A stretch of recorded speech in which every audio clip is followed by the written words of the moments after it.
പ്രിയരെ നമസ്കാരം. അധ്യാപകൻ ക്ലാസ്സിലേക്ക് എത്തിയത് ഒരു സ്ഫടിക ഭരണിയും കുറച്ചുവേറെ ചില സാധനങ്ങളുമായിട്ടായിരുന്നു. കുട്ടികൾ ആകാംക്ഷാഭരിതരായി. അവർ കൗതുകത്തോടെ നോക്കിയിരുന്നു. അദ്ദേഹം ആ ഭരണിയിൽ കുറെ വലിയ കല്ലുകൾ നിറച്ചു. എന്നിട്ട് കുട്ടികളോട് ചോദിച്ചു, എങ്ങനെ, ഈ ഭരണി ഇപ്പോൾ നിറഞ്ഞിട്ടുണ്ടോ? ഉണ്ടെന്ന് ഉടനെ ഉത്തരം കിട്ടി. അതിനുശേഷം അദ്ദേഹം അതിൽ കുറെ ചെറിയ കല്ലുകൾ വാരിയിട്ട് ഭരണി നന്നായി ഒന്ന് കുലുക്കി.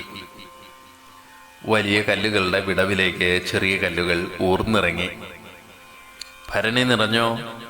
അധ്യാപകന്റെ ചോദ്യത്തിന് നിറഞ്ഞു എന്ന് കുട്ടികൾ വീണ്ടും മറുപടി പറഞ്ഞു. അധ്യാപകൻ ഉടനെ ആ ഭരണിയിലേക്ക് കുറച്ച് മണൽ ഇട്ടുകൊടുത്തു. ആ മണൽ തരികളും ഭരണിക്കുള്ളിലെ ഒഴിഞ്ഞ ഇടങ്ങളിൽ വീണു നിറഞ്ഞു. ഇപ്പോഴും ഭരണി നിറഞ്ഞിട്ടുണ്ട് എന്ന് അധ്യാപകനോട് കുട്ടികൾ പറഞ്ഞു. അധ്യാപകൻ അപ്പോൾ തന്റെ വിദ്യാർത്ഥികളോട് ഇങ്ങനെ പറഞ്ഞു, നോക്കൂ, വലിയ കല്ലുകൾ വീണ് നിറഞ്ഞു കിടന്ന ഭരണിക്കുള്ളിൽ ചെറിയ കല്ലുകൾക്കും മണലിനും വീണു നിറയാൻ വീണ്ടും ഇടം കിട്ടി. ആദ്യം നാം ഇട്ടത് മണലായിരുന്നു എങ്കിൽ ചെറിയ കല്ലുകളോ വലിയ കല്ലുകളോ ആ ഭരണിക്കുള്ളിൽ വീഴുമായിരുന്നില്ല. ഇതുതന്നെയാണ് ജീവിതത്തിന്റെയും അവസ്ഥ. ആ ഭരണിയാണ് ജീവിതം. അതിൽ വീണ വലിയ കല്ലുകൾ നമുക്ക് നമ്മുടെ ജീവിതത്തിൽ നിന്ന് ഒഴിവാക്കാനാകാത്ത പ്രധാനപ്പെട്ട കാര്യങ്ങളാണ്. വീട്, കുടുംബം, ഏറ്റവും അടുത്ത ബന്ധങ്ങൾ, ആഹാരം, വസ്ത്രം, ജോലി എന്നിവയെല്ലാം അതിൽ പെടുന്നു. എന്നാലും ചെറിയ കല്ലുകൾക്ക്, അതായത് അത്രയേറെ പ്രധാനമല്ലാത്ത മറ്റു കാര്യങ്ങൾക്ക് ഉള്ള ഇടവും അവിടെ ഉണ്ടാകും.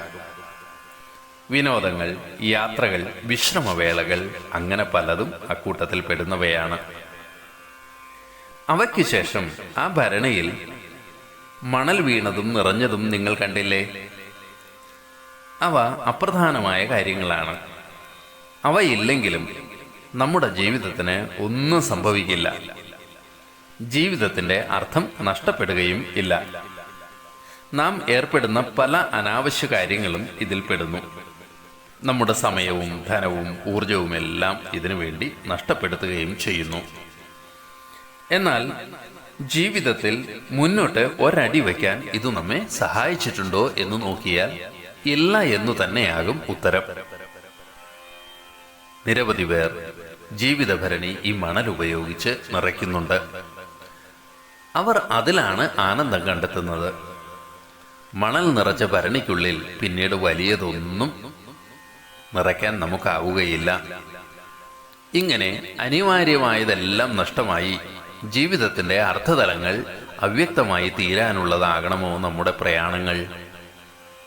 നമ്മുടെ ഒരു കവി പാടി, വിസ്മയം പോലെ ലഭിക്കും നിമിഷത്തിന് അർത്ഥം കൊടുത്ത് പൊലിപ്പിച്ചെടുക്ക നാം. ഏവർക്കും നമസ്കാരം.